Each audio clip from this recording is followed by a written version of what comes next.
The effects on a child when they aren't able to thrive is detrimental, and Birmingham is in trouble and not valuing children's childhood. So we've currently got 468 children who are living in temporary accommodation. So that means they are classified as being homeless. They live in B&Bs or hotels or hostels, and that means they don't have access to the kind of the normalcies of life, so access to cooking facilities, access to outdoor play facilities, and they're in this kind of state of flux.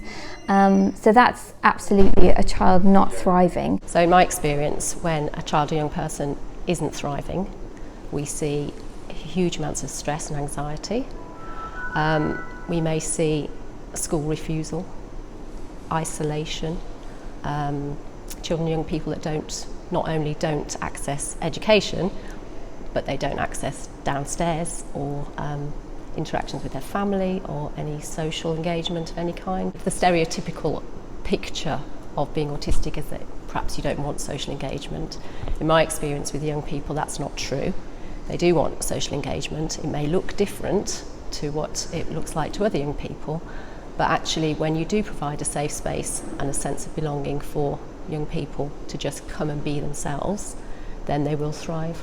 But without that level of knowledge, understanding and acceptance, then unfortunately we see meltdowns and isolation, anxiety and a lack of trust really with the adult world or with the social world in general. There's other things that are kind of influencing children's ability to thrive. So children are being tested much younger, they're spending much more time indoors.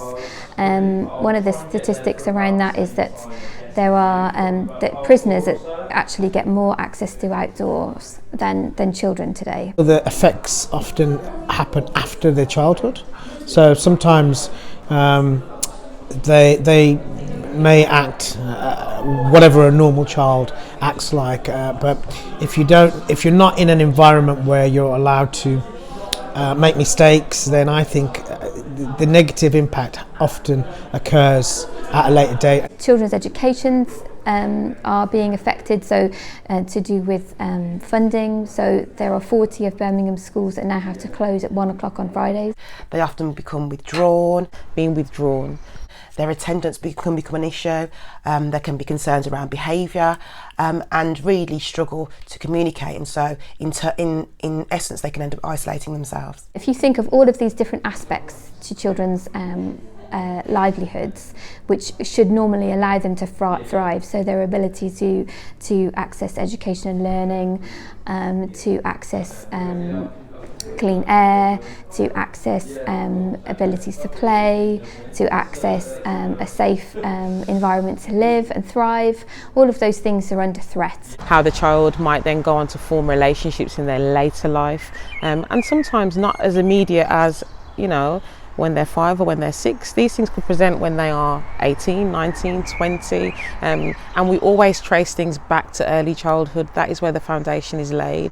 All of that hard wiring is done, and so not being in a thriving environment at that early age can have detrimental effects. Anxiety, depression, and some of the more broader areas of well-being that are more prevalent in today's society. Being anxious in, social situations, being unsure about who you are, not being allowed to be unapologetically yourself in every sense of the word, not being in a thriving environment at an early stage in your life has really long-lasting damaging effects. UK play workers have come up with a term called play deprivation, which has looked into what are the aspects of children's inaccessibility to play, and some of those things have come back.